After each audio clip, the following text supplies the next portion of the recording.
Então, galera, hoje eu vou falar sobre o rapaz aí que é um ator da Malhação, né? Conhecido como Cabeção.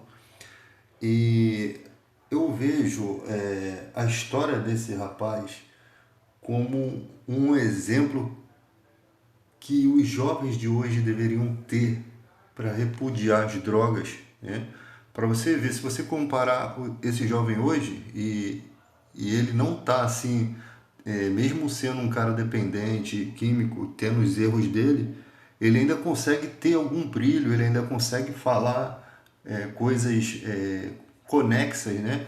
Ele consegue ainda conversar, né? Tem gente que no estado dele não consegue. Isso é porque talvez seja um cara muito inteligente, um cara que realmente tinha um brilho como ator, né? E é uma pessoa muito querida pelo público que assistia a Malhação, né? Eu acho isso bacana porque nem as drogas podem fazer com que a gente perca a admiração por essas pessoas. Diferente do que fizeram com a Whitney Houston quando ela estava no palco e as pessoas vaiaram ela, né? E acabaram mais ainda de atrapalhar a vida. As pessoas precisam entender que a dependência química é uma doença, né? Não é questão de vagabundagem, não é questão que o cara não vale nada, é que realmente a dependência química é uma coisa ruim, é uma doença. A pessoa não tem controle, a pessoa mente, a pessoa pela droga, ela dissimula, ela vai fazer tudo pela droga. É uma coisa terrível que só talvez quem já viveu isso daí, eu nunca vivi, mas é o que eu consigo perceber, só quem viveu mesmo sabe como é o funcionamento. Por isso que nas clínicas de dependente químico, nada melhor do que aquela pessoa que já trabalha, que já passou por aquilo, né? E conseguir compreender o que o outro está passando e conseguir ajudar, ter mais empenho em ajudar porque sabe qual é o sofrimento dessas pessoas. Então, se você comparar o brilho desse cara quando você vê as cenas dele na Malhação, né, um brilho que eu creio que um dia vai voltar, né, porque eu observo que esse jovem ele tem uma certa força contra a droga. A droga não destruiu totalmente o brilho que existe nele. Então eu acho que ele está numa. Posso dar um meio período, uma nota C, tipo assim, que ele está talvez se libertando. Eu creio que ele vai conseguir se libertar disso daí e a gente ainda vai ver um cabeção da malhação aí sendo tendo aquele brilho de volta, falando dessa trajetória toda, desse passado, né? E tendo uma nova história de vida. É o que nós desejamos. Não podemos adivinhar o futuro, mas é o que todos desejam, de ver essa vitória. Assim como também o Fábio Assunção teve sua vitória, esse rapaz ter a vitória dele. E isso é o caso de inúmeras pessoas que às vezes não têm condições financeiras nem de se tratar, e a pessoa que é dependente química não quer se tratar porque a droga realmente tira todo esse desejo e é muito difícil lidar. Agora, a própria pessoa tem que encontrar a sua conexão com Deus. Não há nada impossível para Deus. As coisas impossíveis aos homens são possíveis a Deus. A fé, para o uso da fé, não há limite. Tudo é possível aquele que crê. Mas o crer é algo concedido por Deus. Jesus falou, ninguém vem a mim se o Pai não o trouxer. Esse que é o problema, porque se a pessoa ela caiu nas drogas e não tinha nenhum conhecimento, fica mais difícil de ela achar alguma fé.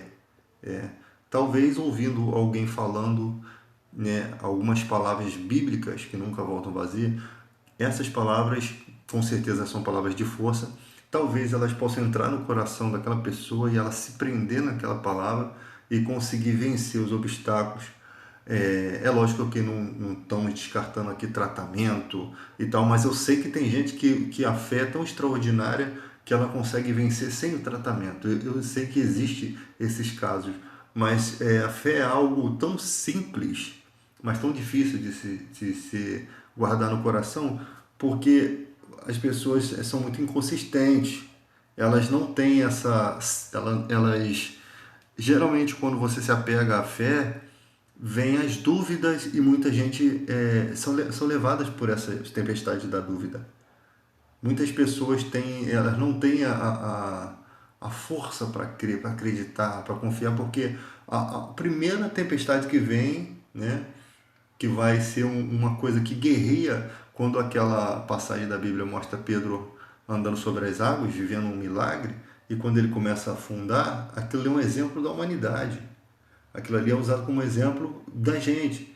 Quando vem o problema, que testando a nossa fé, provando, colocando em prova aquilo que você está crendo, né, contra aquilo que você está crendo, né, muita gente começa a afundar e começa a se desesperar. E com o desespero se perde toda a fé e dali é só afundar mesmo, porque o que sustentava o milagre de Pedro era a fé. E a fé é como um interruptor, eu sempre falo isso. Ou ele não tem meia parada, tá? Ou está ligado ou está desligado. Ela é uma coisa tão simples que Jesus falou que se tiver uma fé com um grão de mostarda, dirá essa montanha, ergue-te e lança-te no mar. Ele usou um exemplo, lógico que ninguém vai dizer algo à montanha, mas ele está dizendo o extraordinário poder da fé. Que o tamanho não é desprezível. Não existe, praticamente o que eu entendo é que não existe tamanho a fé, né? Não existe tamanho a fé. A fé é fé, pronto. Ou é fé ou não é, entende? Então, é lógico que ela pode ser passada por prova por mais tempo. Então, se você for fazer dimensão de fé, se fosse colocar em tamanho, é nessa dimensão de tempo. Ou seja, o cara está preso há 20 anos, o outro está preso há 50, o outro está preso a mais, né? Conforme a pessoa vai passando pelos dias e não vai vendo a sua liberdade ou não vai vendo a sua vitória, ela precisa continuar crendo, continuar confiando. Então a fé é algo que tem que ser inabalado. Muitas pessoas confundem fé com esperança. Fé é certeza das coisas que se esperam e convicção de fatos que não se veem. Ou seja, se você não tem uma promessa de Deus para se apegar, não pode ser fé. Só pode ser esperança. Sabe? Às vezes a pessoa fala assim, vai dar tudo certo. Aí você fala assim, poxa, mas e se acontecer isso, isso, isso? A pessoa fala, você não tem fé, não? Não, porque fé é certeza. Eu não posso colocar certeza em coisas que Deus não prometeu, coisas que eu não sei se está dentro da vontade de Deus, sabe? Então, fé é quando você sabe que uma coisa está dentro da vontade de Deus e que isso vai ter que acontecer. Certeza das coisas que se esperam e convicção dos fatos que não se veem. Fé na vida eterna, fé que existe Jesus. E daí são coisas que você sabe que estão dentro da vontade de Deus, você sabe que é verdade, então você pode acreditar nisso. Não é uma esperança, porque você tem certeza de que essas coisas existem. Tá? Agora, quando você não tem a certeza que a coisa vai andar, é esperança, mas você pode fazer o quê? Orar, pedir para que aquilo funcione. E para que se aquilo não funcionar, Deus possa trazer o melhor resultado. Então, essa é a questão, que a pessoa é pega de surpresa pelas drogas e não consegue se libertar, porque às vezes não encontra essa fé, né? Ela não tem nenhum contato com Deus, ela, tipo assim, testa o contato com Deus, sabe? E não vai, ela não, o ser humano é assim, ele não vai vendo o resultado, ele abandona aquilo que ele começou a acreditar, tá? É igual o cara tá com a confiança em Deus, tá vivendo uma vida reta e tal, até surgir um caminho errado. Aí o cara pega aquele caminho errado. Tipo assim, ele larga a mão de Deus aqui e começa a andar no caminho errado. E são pessoas inconsistentes, pessoas que têm uma fé dobre, né? Elas não... quando, como a parábola do semeador diz, né? Muita gente tem uma fé muito superficial, a semente plantada em areia rasa, né? Em solo raso. Vem uma angústia, uma tribulação perseguindo a palavra, por causa da palavra de fé que ela recebeu, vai vir angústia e tribulação, que o mal vai caçar aquilo. Ela logo se desvia, ela logo se desvirtua do que acredita e começa a abraçar o erro de novo. são pessoas que não conseguem ter uma raiz de fé, elas não conseguem, porque a fé, se você está fundamentando a sua fé naquele que tem todo o poder, naquele que é o Filho de Deus, você está afundando sua fé na rocha. E vem a tempestade, diz a Bíblia, vem as chuvas, vem a tempestade, vem os ventos, e aquela casa continua de pé. Você entende? Aquela confiança continua de pé. Mas isso cabe a cada um de nós. Quando estavam os 10 leprosos, Senhor, o que nós podemos fazer? Senhor, ajuda-nos. Vá mostrar ao sacerdote. Jesus colocou eles no caminho de fé. Ali eles tinham duas decisões. O que nós vamos fazer no sacerdote? Se nós não temos evidência de cura, ele não vai poder expedir o documento para a gente voltar à sociedade, não há evidência de cura. Eles tinham que tomar a decisão de pegar aquela palavra que Jesus disse. Jesus mandou mostrar ao sacerdote. Ele já tinha curado leprosos, já tinha curado um monte de gente. Ele mandou, então nós vamos. Diz a Bíblia que quando eles começaram aí, eles foram curados. Eles não chegaram até lá, ou seja, não era chegar lá que era o propósito. Era o acreditar naquilo que Jesus falou. Em meu nome expulsarão demônio, em meu nome curarão os enfermos. Quando você acredita, você vai tentar, não funciona, mas você continua crendo. Você crê porque Deus é soberano. As coisas podem não acontecer naquele momento, naquela hora, por algum motivo, porque Deus não quis que fosse dessa forma, entende? Mas que há poder naquilo, eu posso acreditar, porque se está escrito, está escrito. Né? Jesus transferiu a sua autoridade sobre os espíritos malignos a mais de 60 discípulos. Não foram só os 12. Os 60 saíram e expulsaram demônios, os demônios se sujeitavam a eles. Então, muitas pessoas pensam que não, Jesus estava transferindo o poder ao homem como você e eu, comedor de feijão com farinha, com as mesmas estruturas. Ele não ficou com poder só para ele, não. Então, tudo que Jesus fazia era para dar exemplo de como seria o reino de Deus. E as revelações de coisas que você não tem em livros comuns. Por exemplo, a mulher encurvada de Lucas 13:10 tem um espírito de enfermidade. Jesus fala, não convinha soltar dessa prisão, versículo 16, essa filha de Abraão, a qual Satanás há 18 anos mantinha presa. Ou seja, a mulher corcunda, encurvada, porque tinha um espírito de enfermidade ali.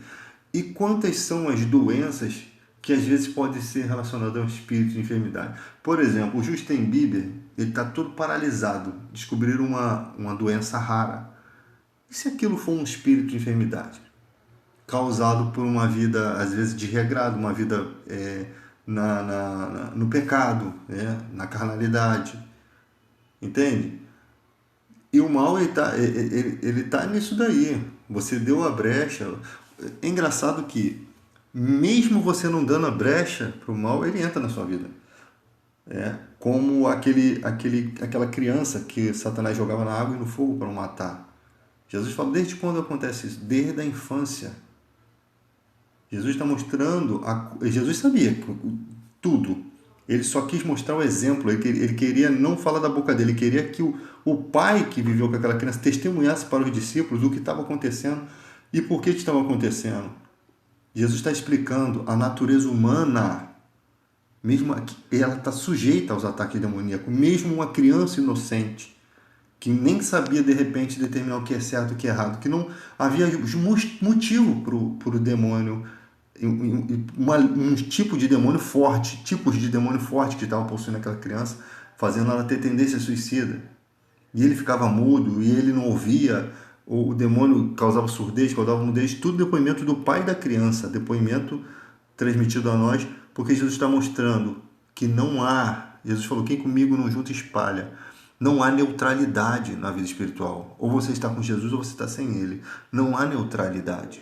Então, por isso que a gente não precisa perder tempo falando de sexualidade, falando de, a Anitta é pervertida, como muita gente fala. Cara, não é isso que vai vencer o mundo.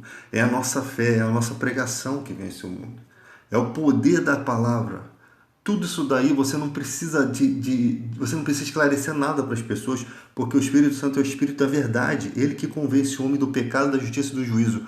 O dia que o Espírito Santo entrar no coração da Anitta, ela talvez, não estou falando que a Anitta ali é pior mulher do mundo, porque já passaram um vídeo de anos atrás que as mulheres também estavam vestindo de forma indecente, rebolando e tal. E no TikTok o que mais tem é mulher casada aí se exibindo, não pode nem falar nada. Isso é reflexo da sociedade. Eu só estou usando como exemplo aqui que amanhã depois o Espírito Santo toca na vida dela e ela muda. Ela muda, sabe por quê? Porque quem passa a ser o maior na vida dela não é o sucesso, não é a fama, não é o dinheiro, é Jesus Cristo. Aí quando Deus entra na vida, a pessoa fala assim, ela nem, sabe, Deus nem constrange a pessoa por ela ter sido isso ou aquilo, nem constrange. Porque a gente sabe que todo ser humano viveu na ignorância quando não tinha Jesus, todo mundo cometeu erros, e tem muita gente que aponta o dedo e faz coisa muito pior. Então, foi para a liberdade que Cristo nos libertou, e de libertar de nós mesmos. Porque muita gente pode ter sido feliz no pecado e mudar. Não é tristeza que vai causar a volta da pessoa, a vinda da pessoa a Cristo, nem sempre. Simplesmente, quando Deus entra no coração, quebra o coração de pedra e vira um coração de carne. Não existe causa, motivo.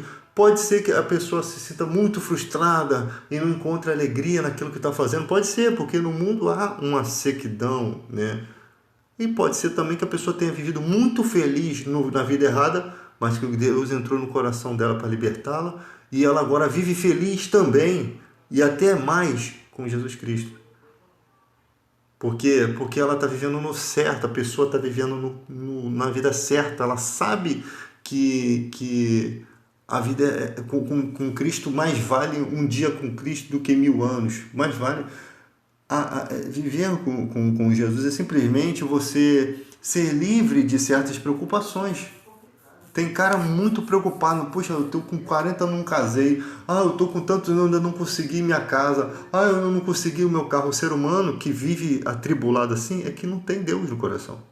Agora, quem tem Deus, não estou dizendo que você não possa correr atrás, que você não se preocupe com essas coisas, mas estou dizendo que quem tem Deus não fica preso nisso, ou seja, isso não tira o sono, isso, tipo assim, não consegui, mas deixa na mão de Deus, eu vou viver o que eu tenho agora, eu vou viver, eu vou usufruir do que eu já tenho, eu vou respirar com o ar que eu tenho hoje.